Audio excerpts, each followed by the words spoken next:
Well, last week, if you weren't here, we covered the 5 threats to oneness as we started our about a 10 or 11 week series on marriage, God's design for marriage. If you don't know, Joanne and I spent 7 years on staff with Family Life, which is a ministry, used to be based out of Little Rock, Arkansas, and they did marriage conferences all over the nation.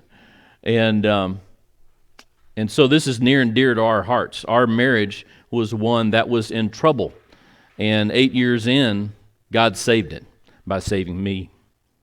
So as we went through what we went through last week, the goal of marriage is oneness. And the purpose of marriage, which we're going to get to, is to reflect the image of God and tell the truth about Him as we see the husband being the Christ and the wife, the bride, the church. And that picture. So your marriage, if you're in a marriage, this is what the picture you're painting for the world that's watching is a picture of Christ and His church. So if you're wondering why we're worried about the threats to marriage, if you're wondering why we're worried about tonight communication, why does it matter? Because the purpose of my marriage and your marriage and marriages to come is to all tell the truth about God. Just to recap real quick, the 5 threats to oneness, and I'd encourage you, if you'd missed it, it's on YouTube now already, on our YouTube channel. You can go back. It's long. Just get a lunch and a good cup of coffee or something. It'll take you a while to get through it. Everybody that was here had to endure it, but we had some fun too. But the 5 threats to oneness was, first of all, difficult adjustments, our culture's pattern, inevitable difficulties, extramarital affairs, which seems like a no-brainer, and then selfishness. And so those who are our 5 threats to oneness, we reflected on how each of these threats may have found a place in our marriages and lives as we live in a relationship with our spouse, others, and God. You may have walked away last week going, wow, I knew we had issues, but now it's just been made very plain what my issues are, and is there a point to all this? Is this going to go anywhere? And the answer is yes. You have to designate and understand what the problem is first before you can start to rebuild. We have to know, first of all, that our problem is that we're sinners, right? We're not in trouble in our marriage because we're married to a sinner. We have trouble in our marriage because we are a sinner. And tonight we're going to cover the number one reason, I believe, the number one reason for divorce. And a lot of times in years past, people would say the number one reason for divorce is money. That used to get blamed or kind of noted as the main cause for marriage. And that may have been the symptom, but the underlying cause, I'd be willing to bet a lot of money on it, that its root is in communication. If we can't figure out how to understand each other and have dialogue and work through problems, then we're going to struggle. We're going to struggle big time. Much like the 5 threats to oneness in communication, we encounter a variety of factors that can make communication difficult. The fact of the matter is that we communicate in different ways. If you have been married for more than about, 24 hours, you know that your wife is different than you, your husband is different than you. They would not have written a book called Women Are from Mars, Men Are from Venus, if that wasn't the truth, right? And it's not just that we're different, it's that we communicate differently. And the problem is, a lot of these different ways that we tend to communicate, and I would say that these are tendencies. It has been dubbed styles. I would erase that. I would rebuke that. As Joanna and I communicated about this week. They are habits. They are just tendencies. The way that I tend to do things, the way I'm bent. And so I want to cover these really quickly because we've got a lot more to cover, but there's 3 main opposing forces in the communication world. One is landing the plane. You have one person that's usually land the plane and one person that's enjoy the ride. Have you ever heard that phrase? Land the plane, here's how you know if you're a land the plane person. If you're constantly saying, will you just get to the point? You're a land the plane person. If you're the person that's always having said to you, would you just get to the point? You're the enjoy the ride person. You really don't understand what the problem is because you're just enjoying the conversation. The other person is, good grief, I'm sure there's a point to this. Can we please get to it? So if you find yourself on either side of that, the main thing is here is recognizing who you are. Who's laying the plane? Anybody? How many of you are indecisive and you really just don't know? Okay, there's a couple of you. I can be both ways. It depends on the situation. If it's an intense situation, a decision's got to be made, I'm a land the plane person. If there's no agenda and there's no time frame, man, I am an enjoy the ride, kind of like last Wednesday night. Except y'all were the ones having to enjoy the ride. I hope you did. How many of you are enjoy the ride? I would say the majority of the time, I'm an enjoy the ride person. The problem is they oppose each other, and when one is impatient with the other in the way that they're bent, the way they tend to go, fuses get short, words are said, and hurt is perpetuated. What about, there's another opposing force here, sharing your feelings and just the facts. Just the facts can line up sometimes with land the plane, but I would say that the sharing your feelings a lot of times lines up with people that just are, they have a higher sensitivity level. I'm not going to say that's women all the time because I know that there are women that's just like, just give me the facts. And the problem is somebody's over here trying to share their heart and everything that they felt in this situation, and the person that just wants the facts is looking pretty heartless and just sitting there going, would you just tell me? Okay, what did I do wrong? What do I need to fix? I'm a fixer. I don't mind sharing my feelings. I don't mind processing that stuff. But when Joanna's upset and she's sharing her emotions, if she's in a place where she feels safe enough to share her emotions, then I'm impatiently waiting. I just want to know what I did wrong. I want to know how I can fix the situation because I really don't like upsetting my wife. But I do. I know that's a surprise to most of you. But I do upset my wife, and I really don't want to do it again. Most of the time I upset her, I don't do it intentionally. There are times that I do. Those I have to repent of. The opposing forces, again, if that's not understood, and if there's not grace for how each other are made and how each other are bent, and you can't and shouldn't use, well, this is my bent, so just deal with it. Probably not a great way to work in communication and work on communication in your marriage. The last example is thinking out loud versus taking turns. This is probably the most controversial way and issue in Joanna's and my communication because I tend to cut her off because I'm a think out loud person, and that hurts her when I do because she's a take your turn. She's simply waiting for me to shut up to where she can get a word in edgewise. And so when she's talking and something triggers in my brain, I go, well, I want to say something. I just say it, and I cut her off, and I hurt her. That's my bent. That is not okay. It does not make it right. She's a take your turn. See, and I didn't even realize this was an issue until I called up my mom one time, and it was a video call actually with my mom and my dad, and we're just all four of us talking, except for, well, three of us, because Joanna was there. And she wasn't getting a turn, and so she wasn't talking. And I realized where I learned my style of communication in that area. It was from my parents. And I started realizing how much they were cutting me off, and it was starting to bother me.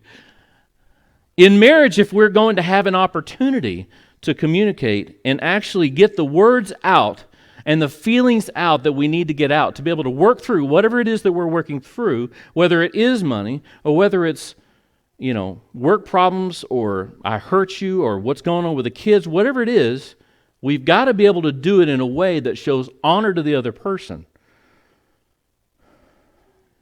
Misunderstanding can develop when we are at opposite ends of these. And we must allow freedom for differences in communication, but we have to promote healthy communication by adjusting our style to honor the other. See, to know that Joanna is a wait your turn, that means I need to keep my mouth shut and not be thinking about whatever I want to come back with and actually listen to her and then wait my turn.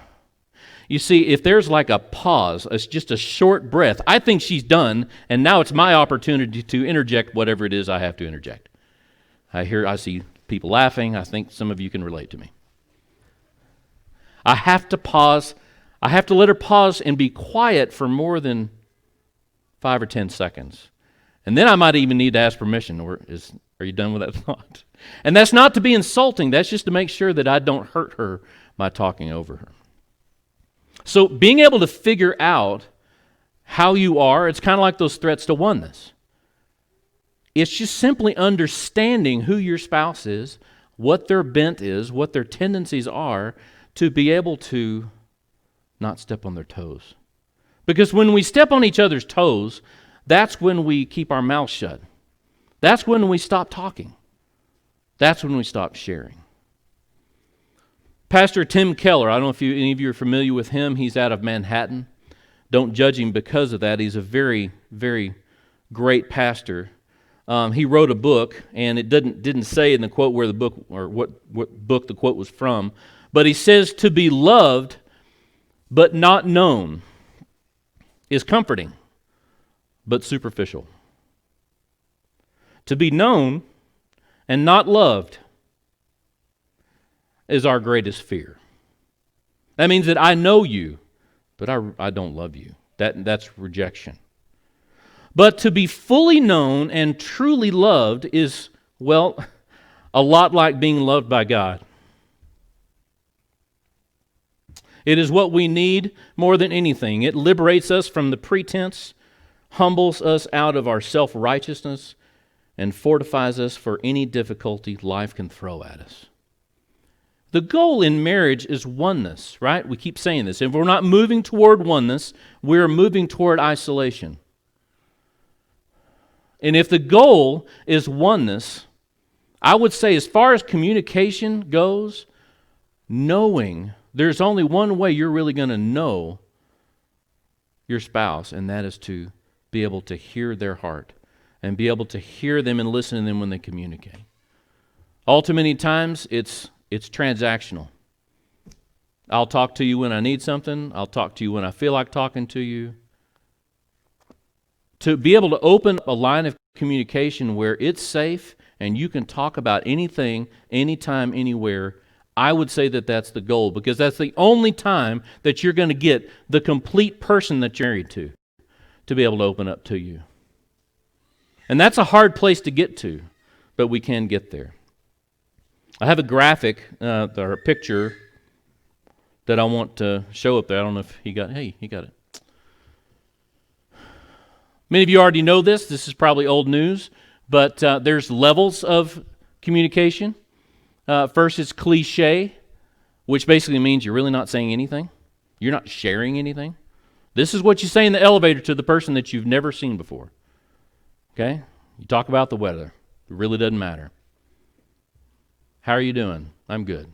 That means nothing.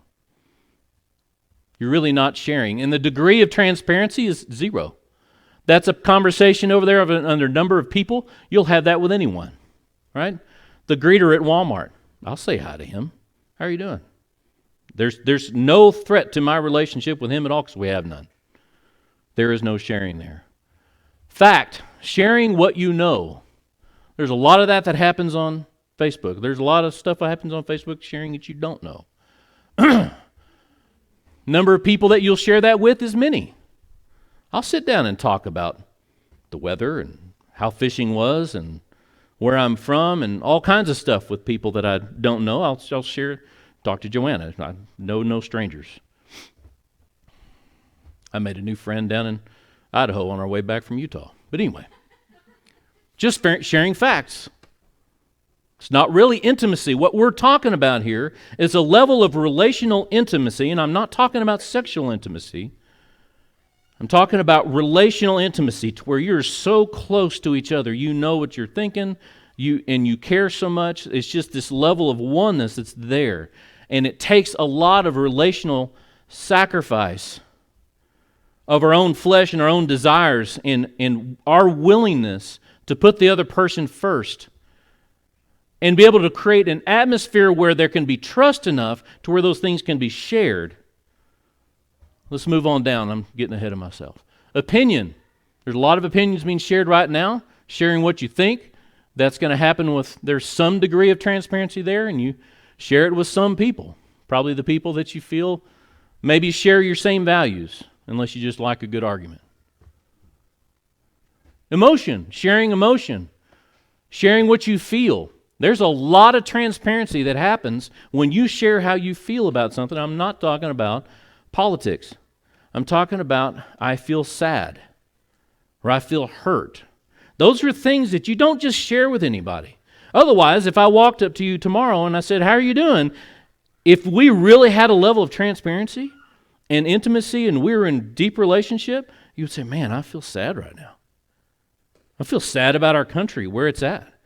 I feel sad about what's going on with all the people in the hospital dying of COVID. Whatever the emotion is, that takes a certain level of transparency that you have to feel safe enough with that person to be able to open up and say it.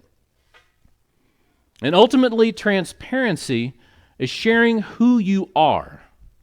You've been through the facts, you've been through the feelings, you've been through the emotions, and now this is who you are. You're opening yourself up and saying, this is me, the good, the bad, and the ugly.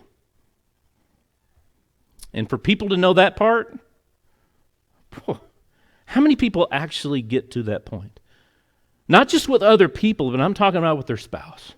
It goes back to the statement from Tim Keller, to be loved but not known. It feels good, but it's superficial because they really don't know you. And I think the fear, the thing that keeps us back from doing that is we're afraid that if people really knew who we are, they wouldn't like us. How many of us hold ourselves back from potential friendships because of that, let alone true intimacy with our spouse? Because we're just afraid of somebody really knowing who we are because we're afraid they won't like us. So there's different levels in communication or of communication. Our goal, honestly, we're here tonight, we're talking about communication. The worst thing you could do is expect to go home and go from here to here overnight, right? I'm not that good of a speaker, and it didn't take you overnight to get where you're at in your marriage, and it's going to take longer than that probably to get you to where you want to be. And so the goal really is to just get to the next level. If you're not even talking, the next goal would be that we talk on a regular basis and not just about the weather and the facts, but emotions and transparency. That should be the goal. Effective communication with your spouse is an ongoing process. The thing that sabotages communication, honestly, at least it does with me, is anger. I'm sure nobody else in here struggles with anger, so this may be a moot point, or whatever, it's a moo point, right? Like a cow, moo. Anyway, that's a joke. I seriously don't think it's a moo point. But anger, Colossians 3:18, it says, but now you must put them all away. Anger, wrath, malice, slander, obscene talk from your mouth. When I get angry, what makes me angry is my pride gets stepped on.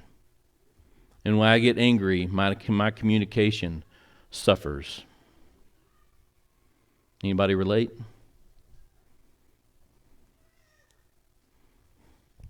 I had a guy tell me one time, if you become angry, it's because you've given yourself permission to be the most important person in that situation. I didn't really want to hear that. Because I usually like to think of myself as a pretty humble person. Maybe that's boasting by saying I'm humble. I don't know. But I'm usually a pretty laid-back person, don't think too highly of myself. But man, can I think that I am important. Because if my pride gets stepped on, I get angry. Colossians 3:12 through 13, this is what you want to do. Put on then, as God's chosen ones, holy and beloved, compassionate hearts, kindness, humility, meekness, and patience, bearing with one another, and if one has a complaint against the other, forgiving each other. As the Lord has forgiven you, so also you must forgive. The goal is not to let your flesh ruin this moment where you could actually be communicating with your spouse. or your friend or your son or your daughter or your parent, whatever the relationship is, this is one area of marriage you could take and relate to any relationship. So how do we listen well? The most important part of communication is not what you're saying. It's listening. And I have to really work hard to listen good, because if we're at each other, I don't want to listen to her. I want to come up with my next zinger. I want to come up with the reasons that she's wrong. So I've got a few tips for you. Many people want nothing more than someone they care enough that would care enough to listen to them. James 1:19. This verse really was a shot to my heart in a moment in our marriage to where I was angry a lot.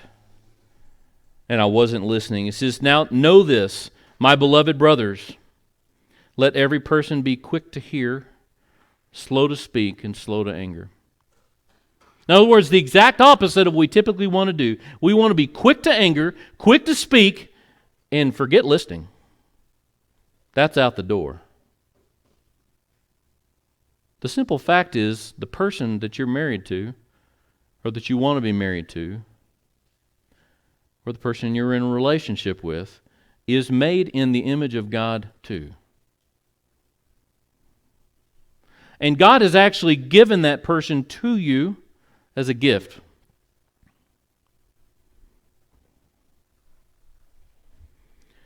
And to be able to show them that they are important enough that you're going to forego your normal way of doing things and actually listen to them is huge.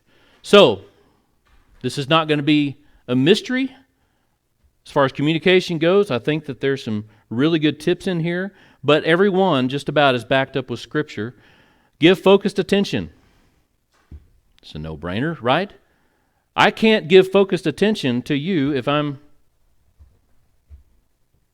sorry, what was I saying? Oh, I should be, giving focused attention to you. We can't have focused attention in a conversation if we're on our phone. We can't have focused attention if the television's on, if the iPad is on, if the kids are in the room even sometimes. We've got to give focused attention. I just lost my place because I picked it up. Listen to me, Proverbs 7:24. Listen to me and be attentive to the words of my mouth. Now, in Proverbs, this is a father saying this to his son, but the principle is the same. If you want to hear somebody and listen to them and take what they're saying and understand it, we can't do that if we're not attentive to the words that are coming out of their mouth, because the words coming out of their mouth is what's in their heart, which works in the opposite direction as well. Tip number 2, listen with acceptance and understanding. Peter talks about husbands, live with your wives in an understanding way, right? Doesn't say you're going to understand them. Okay, I just want to make that clear. We're not going to totally understand our wives, and our wives probably aren't going to understand us.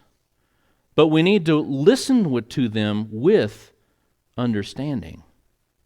Just knowing that they're going through stuff. That's the words that are coming out of their mouth could be totally out of the hurt that you caused them. And if there's any time that you need to listen, it's right then. Especially if they have put themselves out there in a transparent way to share themselves who they are. You need to listen attentively and understandingly. Tip number 3, ask clarifying questions. I don't know about you, but sometimes when I talk to Joanna, as articulate as she can be, it still doesn't make sense to me. I'm not making a joke here. This is like serious.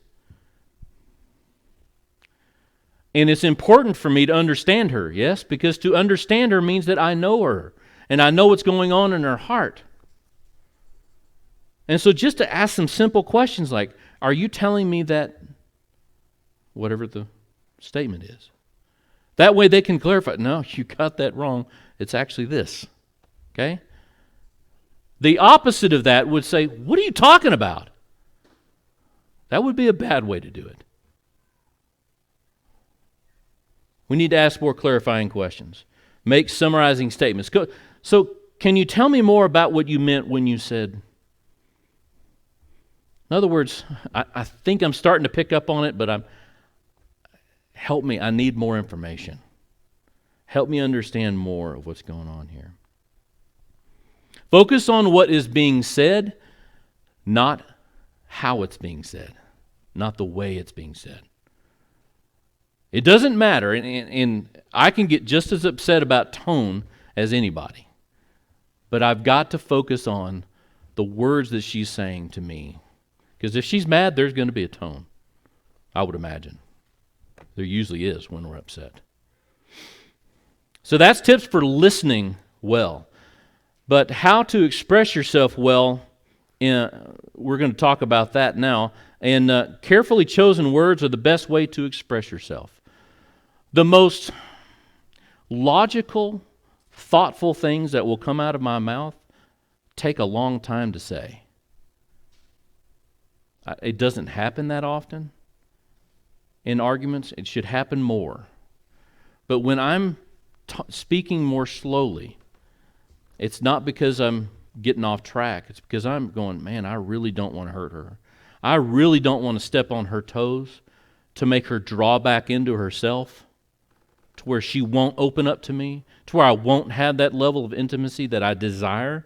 And I can tell you guys, if you don't desire that right now, it's because you're living in the flesh.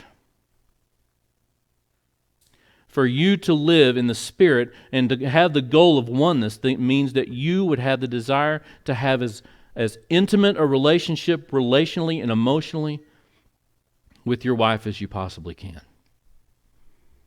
Because that's one of the only ways that you're going to be able to operate with oneness. Otherwise, we're just going to drift to isolation. So, expressing yourself. 4 tips for expressing yourself. Think before you speak. There's a logical one. Determine what you want to say and when to say it. That's an important thing. I believe most times, and this is wrong by the way, that whatever I think of, I need to say right then. We're having a conflict right now. We need to resolve it right now. Why? I don't like conflict. It's not that I'm right. It's that most of the time, I just don't like conflict. I don't like it when she's mad at me. Deservedly or not, I don't like it when she's mad at me, so I want to resolve it right now. It may not be the right time. Usually the right time to resolve conflict is when you've both had time to cool down. Preferably, you want to do it within 24 hours. But ultimately, choose your words wisely. Proverbs 15:23 says, "To make an apt answer is a joy to a man, and a word in season, how good it is." Tip number 2, not everything you are feeling needs to be expressed. This drives me nuts. We can have a little fun with this, right? I mean, we can laugh and chuckle. There are times that I'm trying to talk to Joanna, and I can tell she wants to say something, but she's keeping her mouth shut, and it perturbs me because I really want to know what I did. And she goes, you know what? Some things are just left better unsaid. I thought, oh, that kills me because I want to know. But in all honesty, she's trying to protect me from her own flesh at times. There may be things that she will want to say in a moment, but God has given her the wisdom to keep her mouth shut and to try and protect me. Sometimes I figure out how to get it out of her, and then I'm really mad.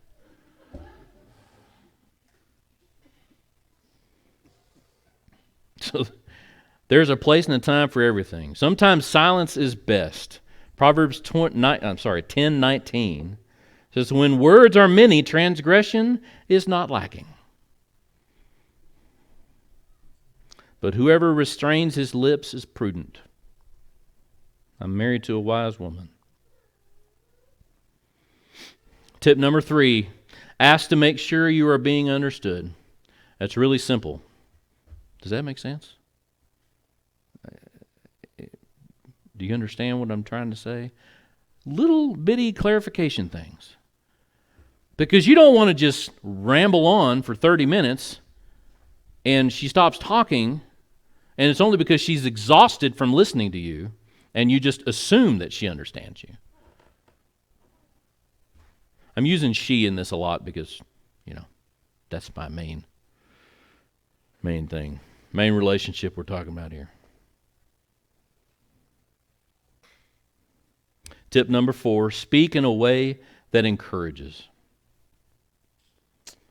Proverbs 4:29, let no corrupting talk come out of your mouths, but only such as is good for building up, as fits the occasion, that it may give grace to those who hear. Isn't that the goal? I mean, I know I'm covering a lot of goals here. A lot of tips. But typically when we're in conflict with each other, and by the way, if you're experiencing conflict in your marriage, it's not because you have a bad marriage, it's just because you're married. You are married to another sinner, and so you're going to have conflict.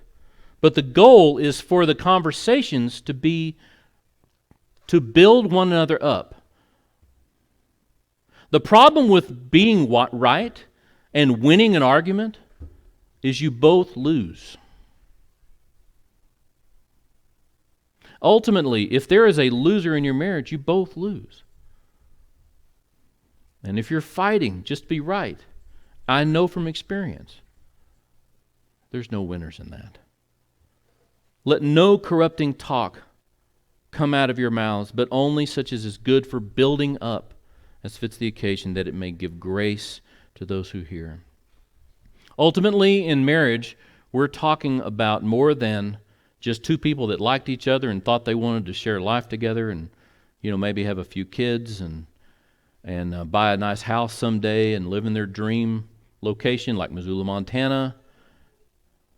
It's more than having, all of the perks of life. Oftentimes that's what we focus on. That's what our goal was. I loved Joanna and couldn't wait to be married to her because of all the fringe benefits of marriage. I wanted a family, don't get me wrong. But I wasn't doing it for God's purpose. And you say, well, I don't want to be married for God's purpose. Then your marriage is going to reflect that. You're not going to be happy. You're not going to experience joy. It's only when we live our lives for His purpose and actually working toward oneness to achieve His goal for our marriage that we're going to experience true joy and happiness. And so this thing called marriage, it transcends any of our earthly reasons for marriage. It transcends any perks, any benefits, any of that stuff. That's why we need to work on, just in this element. We're about to start unpacking the real nuts and bolts. We're just trying to get started here with what are our threats. Okay, we're going to have to talk through all of these threats and everything else that comes, so we need to know how to communicate. But ultimately, in Ephesians 4:15, it really sums up how we must communicate with our spouse and others if we desire to have a healthy and godly relationship that honors God. Ephesians 4:15 says, instead, speaking the truth in love. We've probably heard that phrase before. We probably plucked that out. Okay, that means that I need to speak the truth. How many of you can speak the truth not in love? There should be everybody's hand up right now. Unless you're just way ahead of me. I don't know. It's easy to go, Joanna, you always fail, and using always, drastic words, not wise. You never put the lid back on things.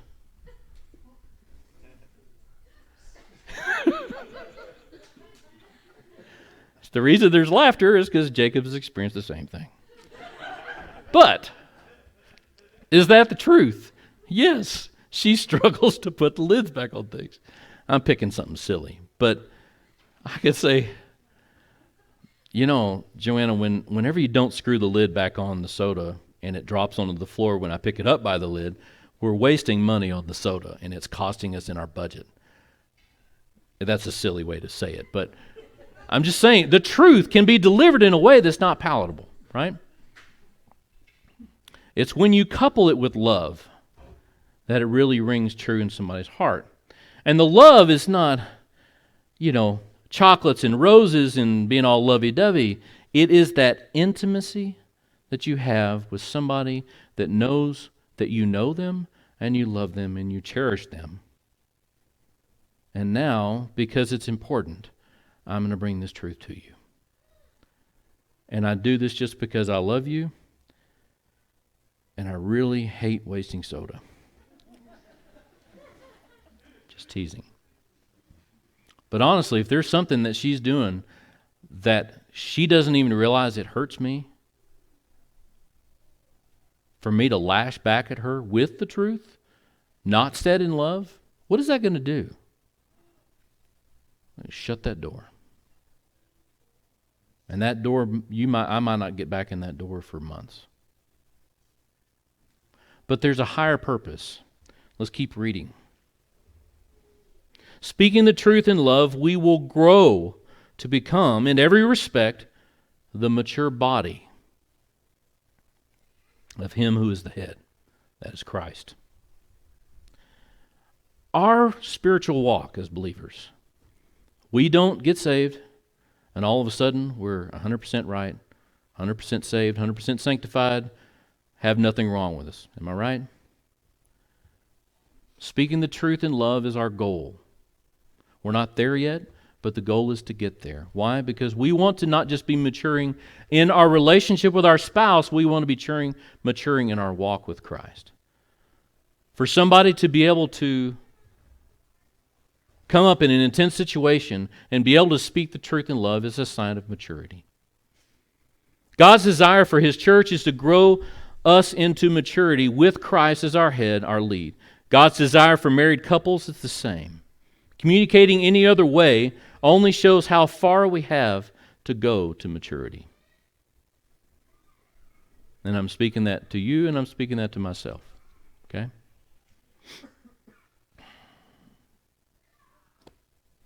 There we go.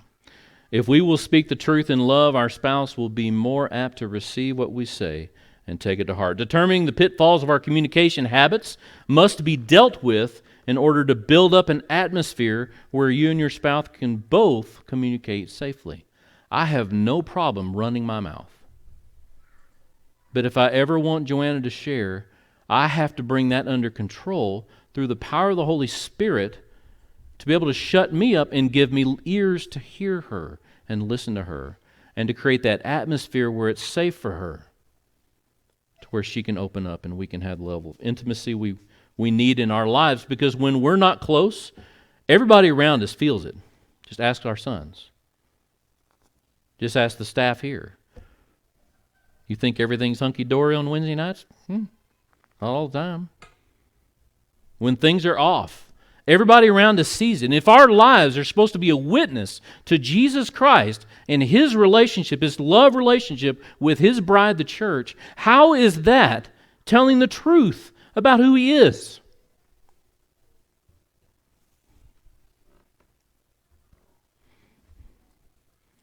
Like I said, we're about to get into the real nuts and bolts of what God designed and intended marriage to be. And it's my hope that by establishing an open line of communication with your spouse, one that allows you to move toward oneness instead of drifting, that we will all have marriages that glorify God. I'm going to leave you with this, because I keep making this point that the goal is oneness, and if you're not moving toward oneness, you're moving toward isolation. And I found this verse in Proverbs 18:1. Whoever isolates himself seeks his own desire. He breaks out against all sound judgment. And if you think about the times where you have isolated yourself, where I have isolated myself, I may not be off in the woods by myself, but I have relationally shut doors, or maybe slammed them in so many other people's faces that I find myself by myself. It's because I'm seeking myself. I'm seeking my flesh and what I desire. And I have probably walked away from all sound judgment. That's part of the reason that we come together as the church. It's part of the reason that we are in discipleship relationships, to where we can speak into each other's lives. Ultimately, the marriage relationship is the ultimate discipleship relationship. Mutual. Let's pray.